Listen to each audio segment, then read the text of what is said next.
Hello, everybody. Welcome to the Off Limits Show. Thanks for joining me here today on the bullying show. We're talking tonight about, bullying, and not bullying just in the traditional sense, physical bullying, but also verbal bullying and intimidation, and also bullying by your own parents. Talking tonight about bullying from various perspectives, and the reason I wanted to talk about it was essentially there has been a lot of it going on lately on, Spreaker as well as on in the real world.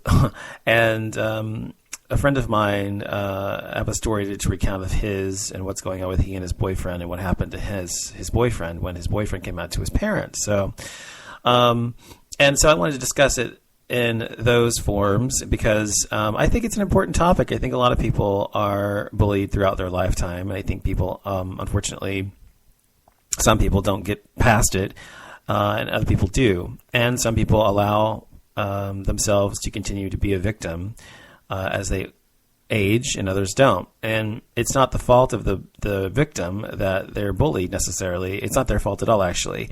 But it's about how you rise up and defend yourself, or if you do or if you don't, if you fight back, if you don't fight back, whatever, that I think matters. And when you're young, of course, that's difficult to do, and you don't have the mental capacity or the experience to know that bullies generally are just as afraid of you as they are as them, as the saying goes. And if you actually fight back, then they typically back down. So there's, hey, David, 5x5, thanks for joining me on the show tonight. So there's a lot of different ways to look at bullying and kind of examining why it exists and who are the perpetrators and who are the victims. Hold on a second. So the next hour, we're going to talk about that tonight on the show. And you have to excuse me, but I've been eating a lot of spicy food the past 3 or 4 days.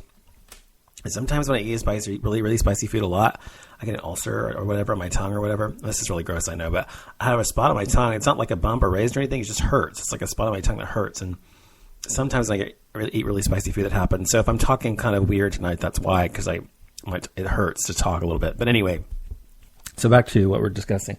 So I wanted to first talk about bullying from the perspective of a friend of mine. A friend of mine, I wanted to dedicate this show to he and his husband, his boyfriend. He and his boyfriend have been together for, I think, 6 years or something, or maybe 3 years. I can't remember how long they've been together, but they've been together for a long time, and my friend, will call him Chris, and his boyfriend, will call him what? We'll call him Dave. My friend Chris and Dave, they have been together for a long time, and they're both 24 years old. He's got a stable job, and he and my friend Chris is in school. They have an apartment together, and they were both raised as Southern Baptists, and his partner, Dave, came out just 2 weeks ago to his parents. And his parents are the only people he's told. Now, a little background for this, though. My friend Chris is, he just came out about a month or two ago to his family. And I'd kind of counseled him a little bit on what to expect when he came out. And he asked me my advice. And so, of course, I gave it to him. And he was, of course, very afraid to come out to his family. But he did. And his family reacted initially very positive, and they were, "We love you," blah, blah, blah. And he even had a couple of documentaries that he and I discussed that he knew about and I knew about. One called A Prayer for Bobby. Actually, no, it's a movie. And another one called The God That Wasn't There, I think was the other one he showed them. And he asked them to watch A Prayer for Bobby first. Now, his family, as I said, is Southern Baptist, and because they're Southern Baptist, and my grandmother was Southern Baptist. I was raised in the Southern Baptist type home, even though I'm not a Southern Baptist. So I understand Southern Baptists. I understand how they're thinking and how they think. And they, among all of the sections or parts of Christianity, are the most, I think, crazy about their religion.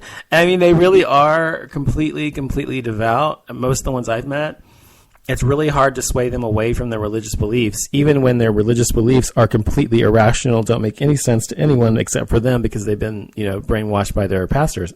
Well, anyway, to believe everything in the Bible is literal or whatever. And a lot of times Southern Baptists are literalists. And so anyhow, this my friend Chris and his boyfriend Dave were both raised also in that kind of environment. And they're also from a deep southern state. So they're surrounded by people who are very, very vehemently anti-gay and very vehemently anti-black and anti-this, anti-that, anti-whatever. Anything that's not white, Anglo-Saxon, heterosexual, Protestant, male or female, they're pretty much against generally. You know how it goes in the South. So anyway, that's what he's surrounded by, both of them, where they live. They live out in the middle. They live in, I think, a college town, but a small one in a very kind of medium populated type state. So I'm just trying to paint the picture here. And so so my friend Chris came out to his family, showed them the documentaries, and they were pretty open to discussing it with him, whatever. And then a couple weeks later, they kind of changed their mind and kind of pushed back about it, and they were back and forth about it.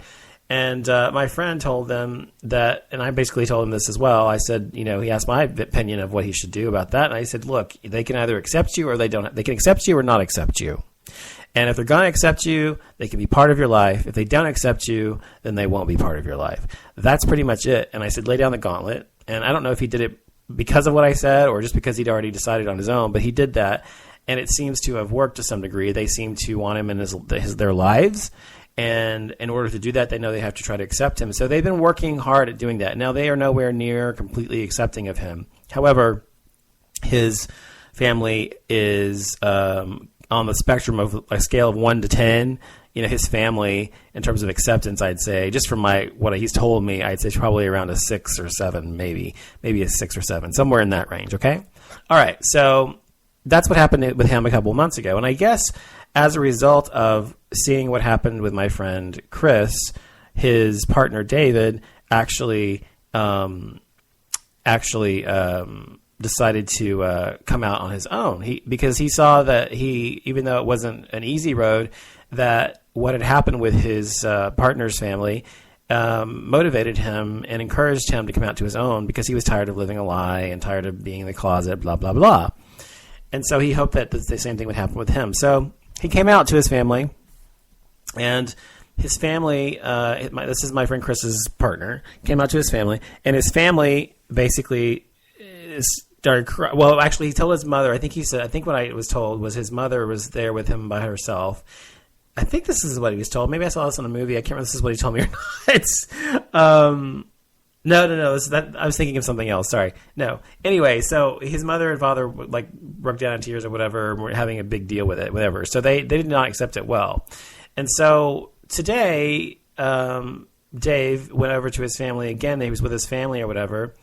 And this is what they told them. And I'm reading to you what was told to me today because I want you to hear how they reacted. I mean, this is probably a week later after he came out, or maybe 2 weeks, I'm not sure, about a week, I think. And this is what happened. And he said, this is what Dave's family said about Chris. Chris is his partner, okay? So Dave, and he came out, and they said this to Dave. They said, you can just tell Chris is a dark person because of his dark posters in his rooms. And the darkest poster in his room, according to Chris, is the Scream painting, which is art. I agree. So Scream, by the way, is one of my favorite all-time posters of all time. My favorite paintings, I should say. And it's by Edvard Munch. And so it's one of my favorite all-time. It's the one, if you've never seen it, the guy's on a bridge, and he looks like he's screaming. He's like, his hands are on his face, or I think, and he's like, ah, like that.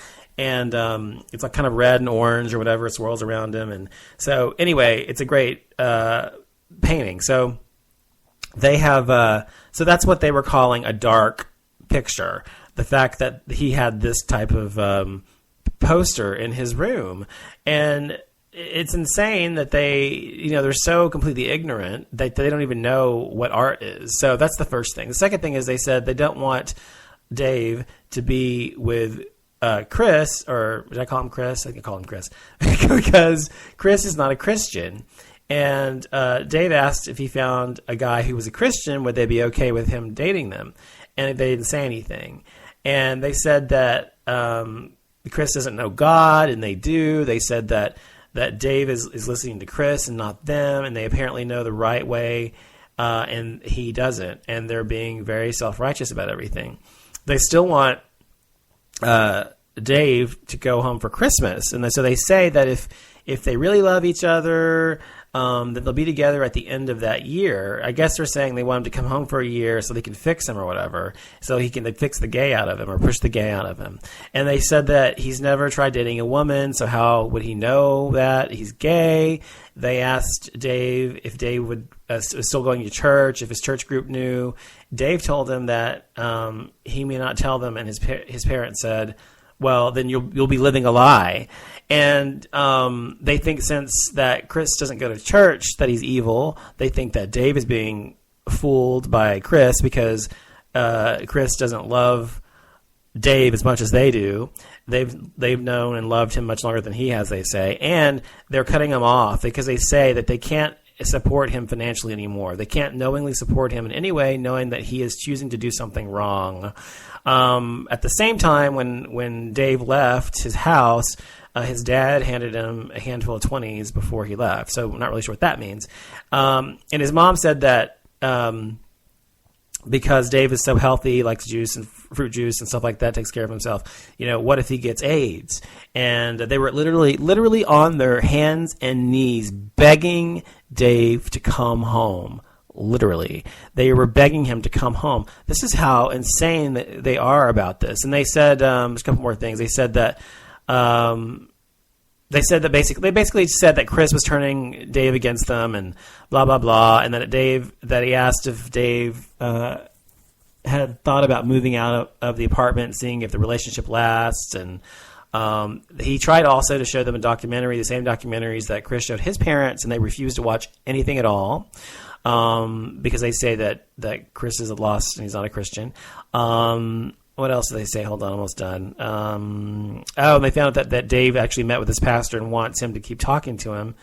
And also the worst part of this is that Dave is having thoughts of suicide for the first time in his life. And this has created doubts about his relationship with Chris, because but they pulled through. Now, the problem with this is that, when you're in a kind of relationship, any kind of relationship you're in, you have ebbs and flows. But this particular issue being raised where neither side of your family approves of you being gay, whether it's your partner's family or your family, and you're both being subjected to this Christian bullshit, then it really puts a strain on your relationship. So he was thinking about apparently leaving him for a year to appease his parents, but he decided not to do that. And so anyway, he's still struggling or whatever, and this is going through this, and it just hurts my heart that people in 2013, we still have these idiots out there. And I'm sorry to call Dave's parents idiots, but they actually are very ignorant people, obviously. They're ignorant and they're brainwashed. And the reason I say they're brainwashed is because you can be a Christian, you can go to church, you can listen to your pastor, etc. But you should always, and I've always said this, in my opinion, you should always question everything you're told. No matter what it is, question it. Do not take everything at face value. Just because the pastor tells you something, go check it out for yourself and decide for yourself what you believe. Don't just believe like a fucking flock of sheep everything that the pastor tells you or the priest or whatever, just because it comes out of their mouth. That is another human being. It is not God. It is not Christ. It is simply a human being who is trying to interpret or pass on their interpretation of their book, which in this case would be the Bible. So it isn't exactly, for me, when people are completely devoid of rational thinking, as these people are, because the problem is that they are essentially turning their back on their son that they are supposed to love and love unconditionally, which is what being a parent is all about, in my opinion. Instead of actually accepting him completely, they are, instead of actually accepting him completely, they are pushing him away. And they're saying, if you're not going to be who we want you to be, then you cannot be a part of our lives. Instead of saying, we will accept you for who you are going to be and who you are, and we will get over it. And because that's what you need to do, because you have to realize, parents out there, that your children are not meant to be reflections of you. And a lot of parents look at their kids and think, oh, my kid's going to do all the things that I wasn't able to do, or they're going to have grandkids and give me the grandkids I want, or they're going to do this and going to do that, going to be CEO, going to be president, whatever. And unfortunately, people have to realize your kids are their own people, just like you are your own person, just like everybody has their own choices to make in life. And you can't expect that your kid is going to do everything that you want them to do just because you say. Would you want a child to be that completely devoid of critical thinking, or that completely devoid of knowing who they are, that they just do whatever the fuck you want them to do just because you say so? I'm sure there are parents out there who do want that.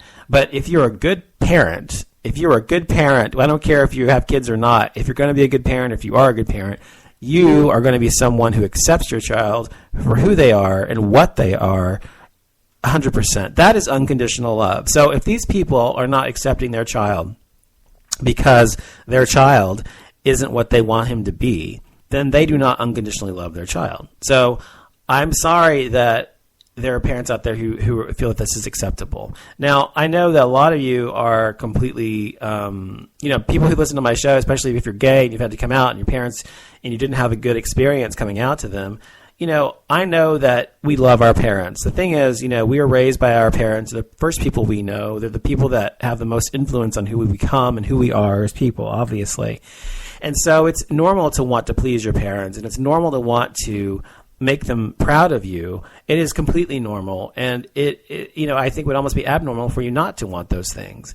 But you have to be able to be yourself, and that, whatever that is, has to be enough for your parents to love you and accept you, because that's the job that they have when they brought you into this world. It wasn't, I'm going to have a kid, and this kid better be exactly what the fuck I want him to be, and if he's not what I want him to be, then fuck him. I'm kicking out of my house, or I'm not supporting him financially anymore. I'm not having anything to do with him anymore, because he didn't do what I expected him to do, or asked him to do, or wanted him to do. He instead did what he wanted to do. Oh my God, isn't that horrible? It's a horrible thing to actually make your own fucking decisions in life and to be who you were born to be, isn't it? Isn't that a horrible thing? So anyway, it just made me very sad that this family has come to this type of decision, about their lives. This type of decision, in that they are going to, instead of being accepting of their child, they're going to tell him, you be who we want you to be, or we don't have anything to do with you. Now, what my advice is to David, or Dave, as I'm calling this guy, is this. I hope you're listening to this, and if you're not, I hope that Chris tells Dave what I'm saying. Let me get a drink. Sorry.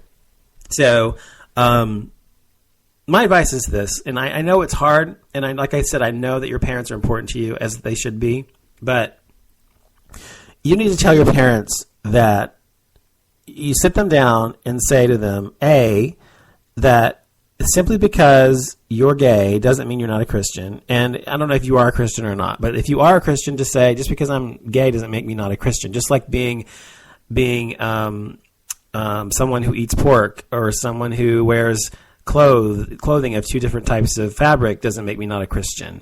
Or just because somebody who's an adulterer doesn't make them not a Christian, as has been shown many times by, pastors and stuff like that, televangelists and stuff like that. But I'm just saying that, tell them, just because if that's their hang-up point, that it doesn't matter whether you're a Christian or not anyway, because this has nothing to do with your Christianity.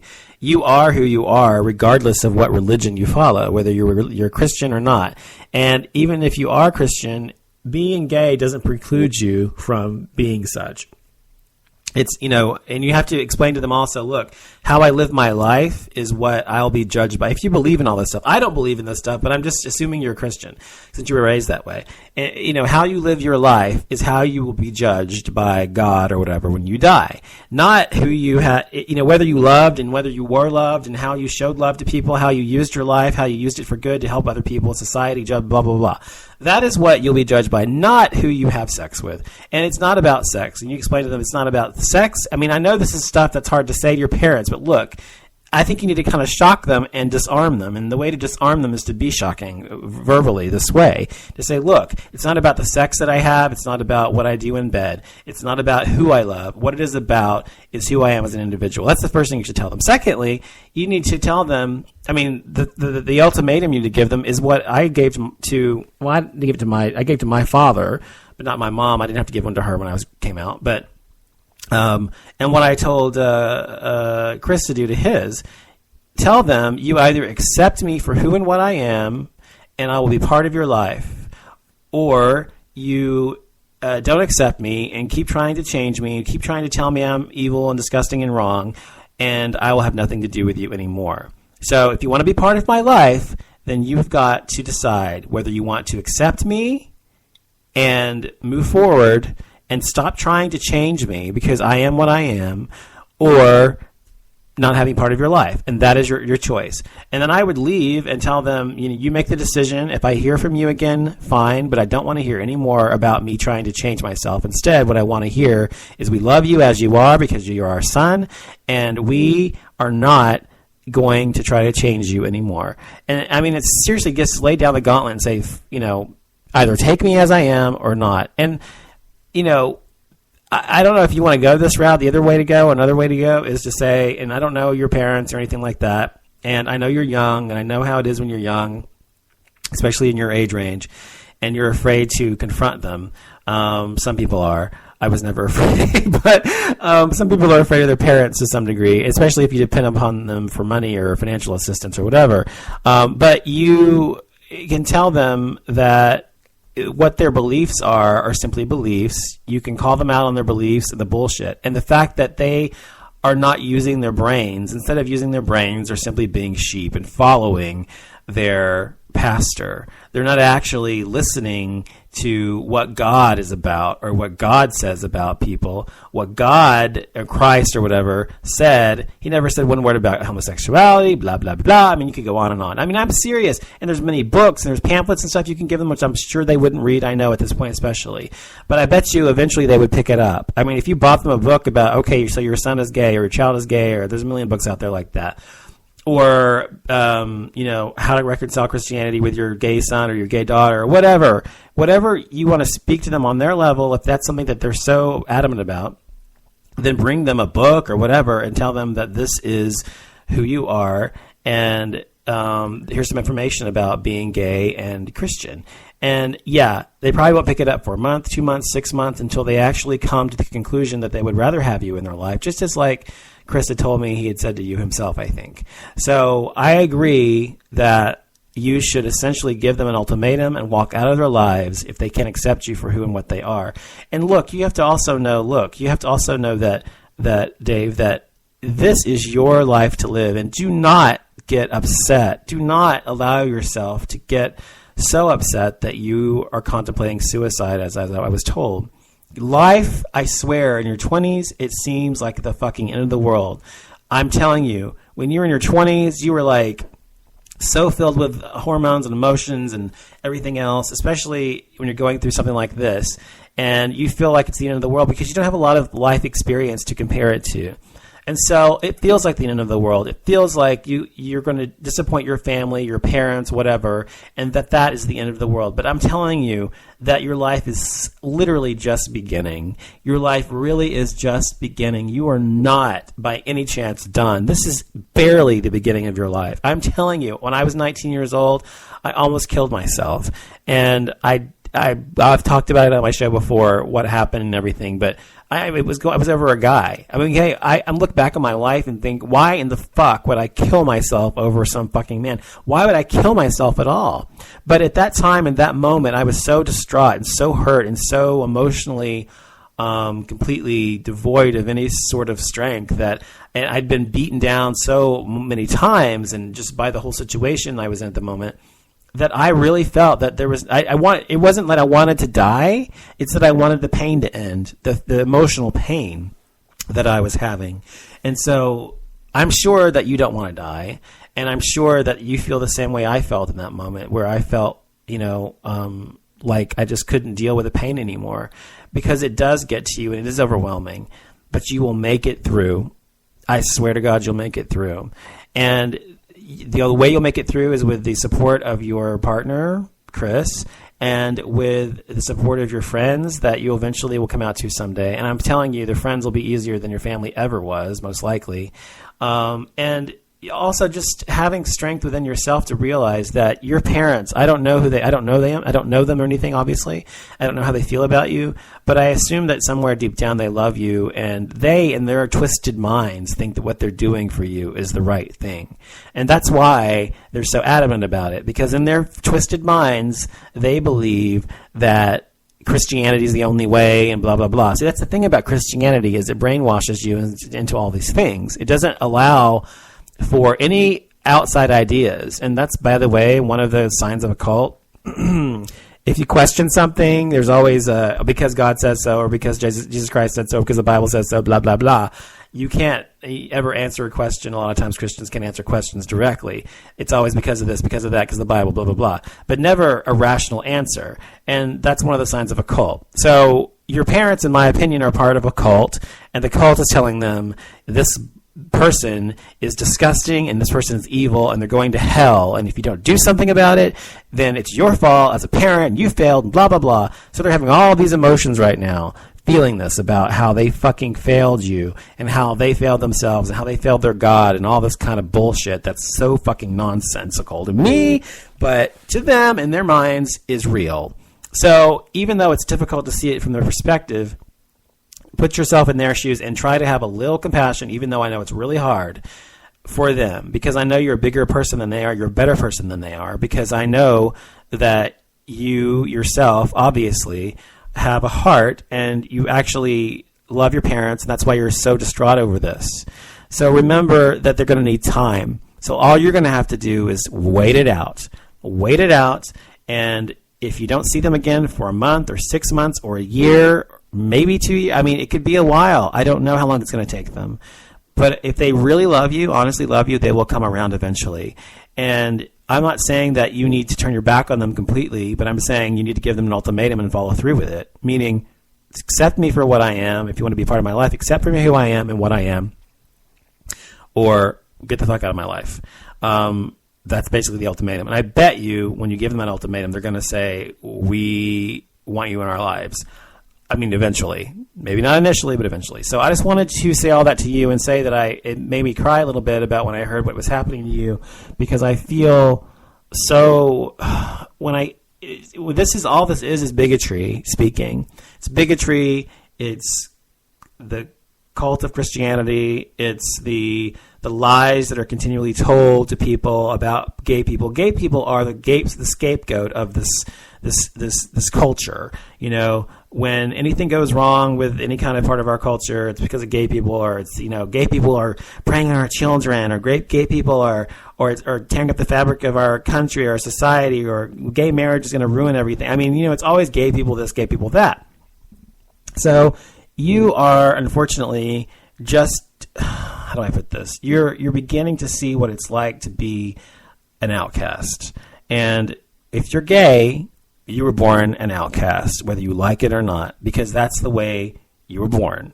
You can't change that. Now, even if people decide to stay in the closet, and they want to stay in the closet their entire lives, which is a very, very unfun type of way to live and a very unhealthy way to live, obviously, they're still gay. So they're still gay. So you can either choose to live your life for yourself or live your life for someone else. And I know you're going to make the right decision and live your life for yourself and not for them. So that's all I'll say about that right now. And I want to talk about bullying in general. And for the last half hour of the show. So bullying, you know, people, all of us, I think, especially if you're gay, or you're a racial minority, or you're even a woman, possibly sexual minority, or transgendered, or anything, you have been bullied at some point in your life. There's no doubt in my mind. No one escapes bullying throughout their lifetime. Now, there are different types of bullying. Like I said, I mean, there's the bullying where it's, you know, physical, and there's bullying where it's verbal or harassment or whatever. And physically bullied, I've only been physically bullied once, I think, or twice in my life. And when I was in middle school and maybe elementary school once. And that was it. And, but after that, I was never bullied again, physically anyway. And then even otherwise, I mean, the typical teenage stuff I wasn't privy to, when I was in high school. And so it wasn't until I got into, the kind of bullying that kind of happens as you age is more mental and more emotional bullying. And so as we grow older, people will call you names, whether it's faggot or nigger or kike or spick, or I'm trying to think of all the horrible names I can think of, or whore, or whatever the word is that is offensive to you. And words in and of themselves are nothing. And I've said this before, that words are only words unless they're true, which is a Madonna song. And that's true. And the problem is that people internalize things that are told to them. So when you hear somebody call you a faggot or call you whatever, and you're not prepared for it, it can actually hurt your feelings or harm you in some way. But when you've been called a faggot or the N-word or a million other things over and over and over and over and over and over and over and over again throughout your lifetime, as you age, you become desensitized to it. It no longer has a meaning to you. It doesn't harm your feelings or anything. I was called a faggot for the first time when I was like 14, I think. And it didn't hurt my feelings. It never hurt my feelings. That word never hurt me or anything. I was only called nigger once in my entire life, and that was by an uncle. A great uncle, I should say. He wasn't so great. But my grandfather's, on my mom's side, grandfather's uncle, who's long dead, and he was really old then, too, in his 80s or something. But he called me that. I talked about this on the show before as well. But that hurt because I was only 13 years old, and also didn't identify myself that way, and most people didn't either. So to be called that, the N-word, was incredibly painful for me. And that was the first time, actually that was the only time I've ever been called that my entire life, I mean, by anybody that I knew. And so it hurt very deeply. And I remember how visceral, how deeply it hurt me and scarred me in that moment. I literally remember the moment in my head. I'll never forget it because I remember the pain I felt. And so that made me feel and doubt in my youth, who I was. It made me think, well, does being half black make me lesser than other people, or does being half black make me somehow disgusting or wrong, whatever? And I had to realize ultimately, as I grew older and matured, obviously, that it wasn't me at all. It was this fucking moron who called me this, my fucking blood relative, by the way. So I was having to come to the conclusion that, and this applies to everybody, whenever you're called something by somebody, you're bullied with words, it is never, ever a reflection on you. It is always a reflection on the person who is doing the bullying, the verbal abuse or harassment or whatever. That person is ignorant, and if they're not ignorant and they're still doing it, then they're just a fucking moron, obviously. And the fact is that these people have absolutely no real, typically have very few redeeming qualities of their own. And they're typically right-wing Republicans or right-wing people who are scared. And they're scared of losing their way of life or whatever you want to put it. So they hang all of their issues and problems on Mexicans or black people or gay people or whatever. And so you have to realize that these issues are not about you. So don't feel hurt by these words that people use against you just because they're coming at you. Doesn't mean a fucking thing.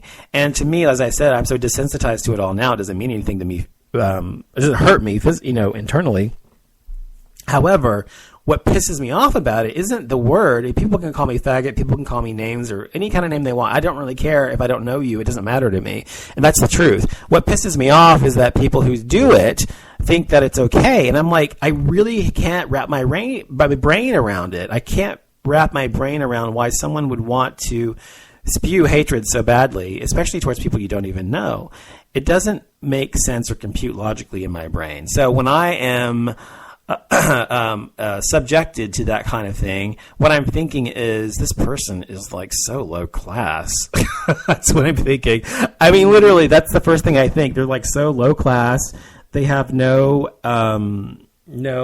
probably have a 5th grade education.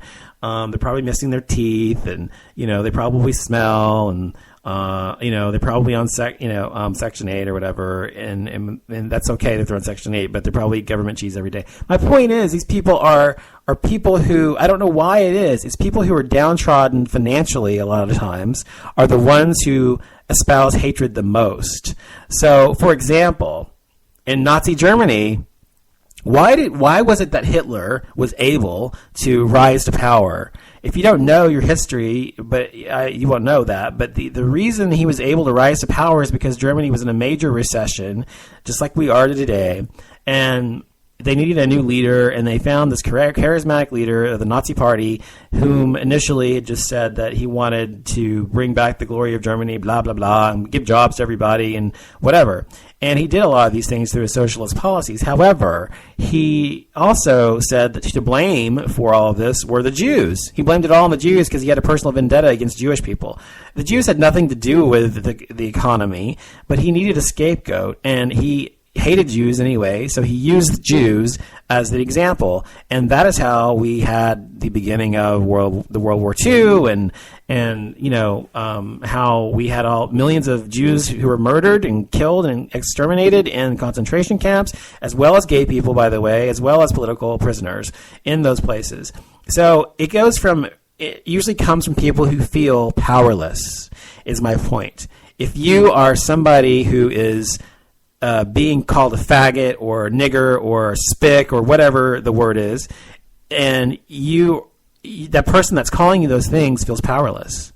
They themselves are revealing that about themselves at that moment in time. They at that moment are saying, what they're saying without words is that I feel powerless, and in order for me to feel more powerful and better about myself, I'm now going to call you names to try to make you feel bad. And what they're really revealing about themselves is everything that they're feeling inside internally, that they themselves are powerless, that they themselves feel bad about themselves and feel, lesser than or inferior. Yes, I agree. Well, I think it's more, from my perspective, Pimp Daddy Joel P says in the chat room, it's Jews to Germany equals Mexicans to America.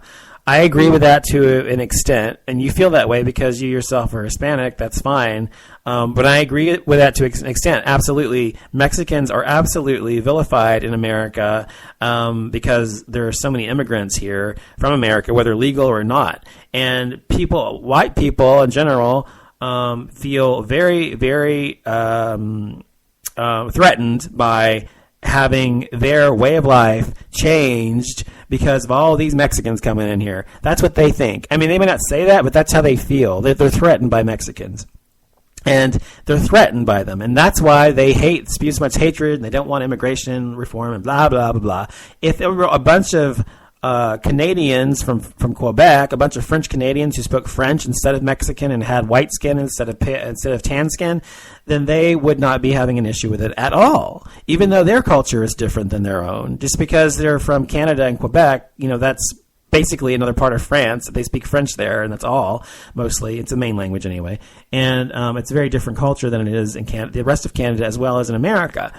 So if you had those people coming over here from influx of French Canadians, in the same numbers as we have Mexicans, do you really think they'd be having a big issue with it because they're blonde hair, blue-eyed, or whatever? No, they wouldn't. We all know that that's the case.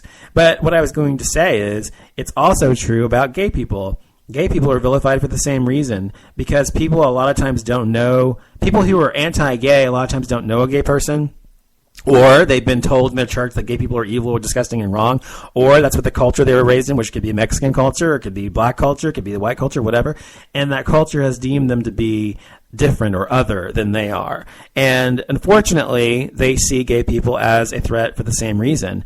And they see that, they're going to change our way of life and our culture and blah, blah, blah. When the reality is, this is a fucking huge country with millions of people in it. There's plenty of fucking room for everybody. There is plenty of pie to go around, okay?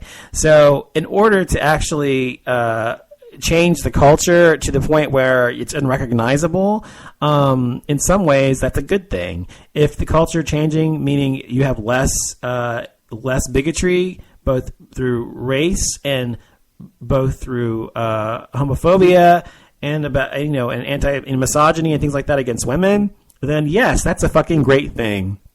So what if the culture changes? And what makes a country great and what's made America great is not just one kind of person coming in here. By the way, I'm getting a little off topic, if that's okay. But by the way, America was not built by white people. It was not built by black people. It was not built by Mexicans. It was not built by Asians. It was built by all of us, okay? Every fucking one of us have built this fucking country. My family's been here since 1609, and I know, and I've had people in Mayflower before that, which, distant relatives. John Allerton was his name. And so I know that I am a huge part of the fabric of this country, my people are. And that means both black people and white people.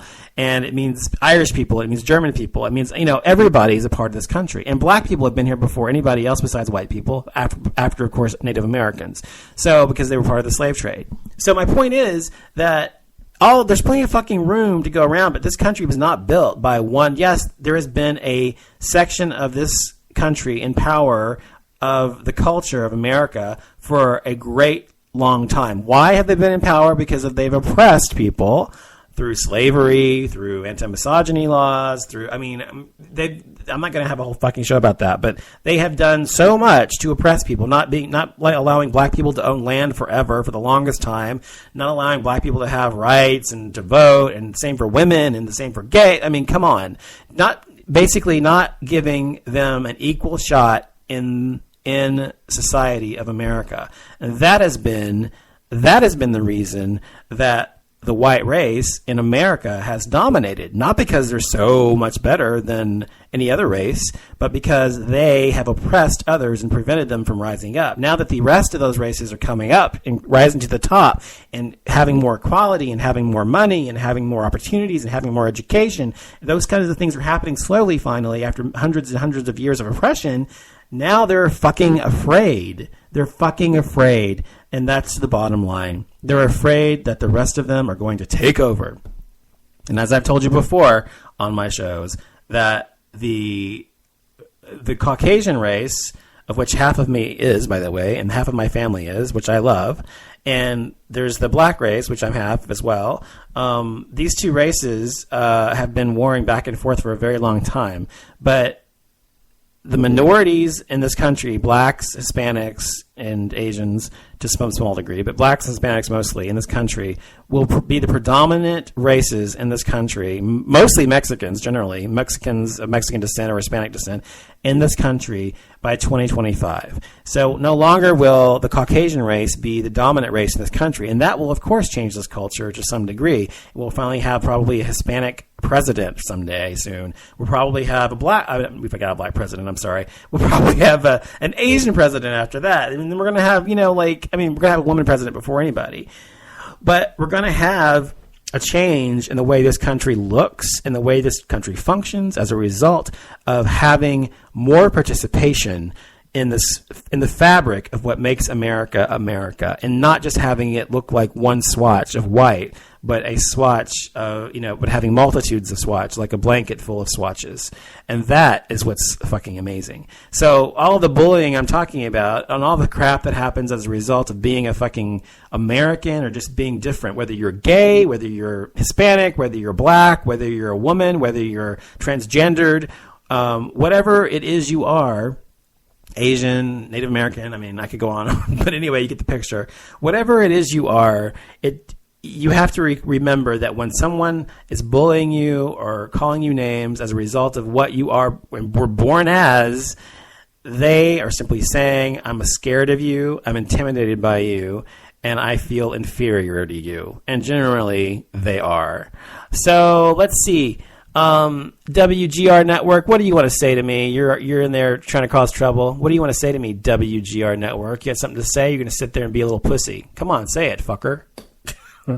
What do you have to say? You want to say something else? You're not saying anything now? Come on, speak up. Speak up, dumb fuck. Say something. You got to say something, you little wuss? Little pussy boy? I didn't think so. Okay. Alrighty. I'm not going to talk about that thing that disgusting, smelly, old, decrepit, disgusting thing that you're discussing in the chat right now, because my life doesn't revolve around that thing like that person's life revolves around me. So whatever, you fuckhead. You obviously don't know what the fuck you're talking about, because I am so not interested. So goodbye, you fucker.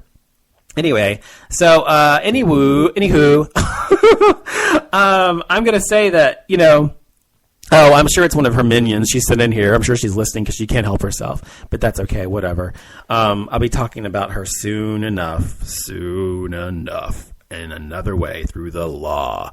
Anyway, so yeah, so I just wanted to say that because, really honestly, when it comes to people bullying other people, it's really just on them. And so you've got to allow yourself to, and I think it comes with age and it comes with time.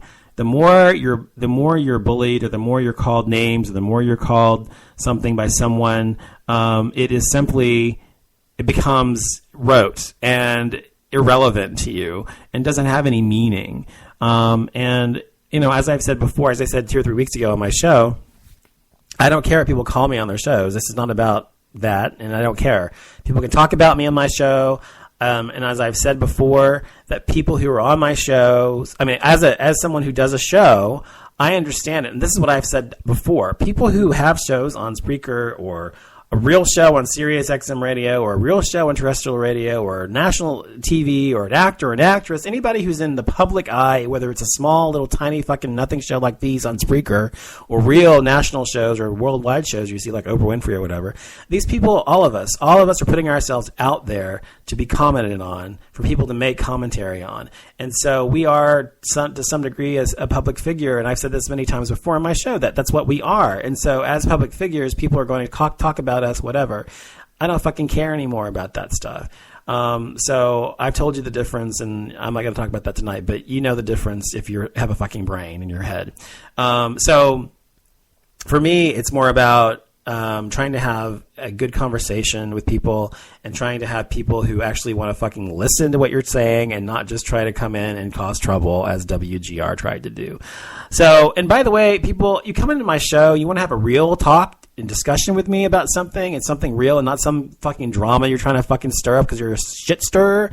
I'm happy to discuss anything I'm discussing on the show with you. I usually have the phone lines open where people can call in or whatever. Don't ban him. That's what you know who would do. I'm a banner, you fucker. I ban people. If I don't like you, I ban you. And if you don't like it, you can fucking leave. So I ban people. If people don't want to, no, fuck you. I'm not going to ignore it. Fuck you. If you're in my chat room and calling me fucking names and shit like that and calling me out and stuff, and I'm supposed to sit here and just ignore it, I don't fucking think so. You go have your own show, Pimp Daddy Joel P, and you ignore it. But on my show, if I don't like what you're saying because you're stirring shit up for no reason, has nothing to do with what we're talking about, and you're calling me fucking names and shit, then yeah, you fucking better believe I'm going to fucking ban your ass, because that's what I do. I don't give a shit what that other person does. This is what I do. Okay. So that's what I want to say about bullying, and I hope you guys have a great night, and I'm going to be back tomorrow and talking about having a full regular show. Just want to talk about these things and talk about my friends who actually said that, okay? So, oh, there she is again. She can't stay away. She can't stay away from here. It's so funny. Anyway, so I just wanted to say these few things about bullying and make that known, as well as talk to my friend Dave that I talked to you about earlier, and his partner, what they're going through with coming out and how he could possibly handle that, and how really honestly to deal better with it, okay? So if you want to email me, you can email me at info@offlimitshow.com. If you have a comment, you want to comment to something because I banned your ass, feel free. Otherwise, I'll talk to you later, and have a great night. Good night.